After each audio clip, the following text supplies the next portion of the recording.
Programang ito ay rated SPG, striktong patnubay at gabay ng magulang ang kailangan. Nag-aalangan nga si Santino na makiramay kay Lamarsing pero wala siyang nagawa dahil pinilit siya ni Rigor. Ang kinatatakot ni Santino ay baka makasabay niya sa lamay ang mga Red Phoenix dahil siguradong makikiramay din ang mga ito. Mabuti na lang ay hindi niya nakasabay. Sinang-ayunan na lang ni Santino ang sinabi ni Marsing na si Tanggol umano ang pumatay kay Edwin. Samantala, si Kidlat at Teban lang ang makikiramay kay Edwin.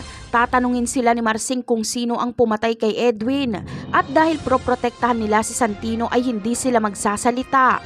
Pero sasabihin ni Marsing na alam niyang si Tanggol umano ang pumatay kay Edwin kaya sasang-ayon na lang din ang dalawa na isisi kay Tanggol ang lahat. Galit kasi sila kay Tanggol.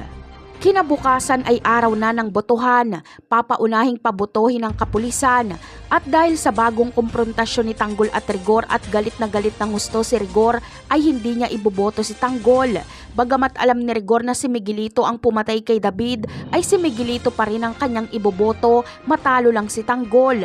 Nagpapakatanga si Rigor ng dahil lang sa galit niya kay Tanggol at sa taas ng kanyang pride. Sa sumunod na eksena naman ay ibubunyag na nga ni Olivia sa harap ng media ang lahat ng sekreto ng mga gerero. Kasama na dito ang totoong pagkatao ni Miguelito at Roberto. Ibubunyag din ni Olivia na isang gerero si Tanggol dahil anak ni Gustavo at ng kabit niyang si Matilde ang nanay ni Tanggol na si Marites. Kaya gulat na gulat dito si Rigor. Malalaman niya ng isa palang gerero si Marites. Napakarami pa nating dapat abangan sa mga susunod na episode. Paalam!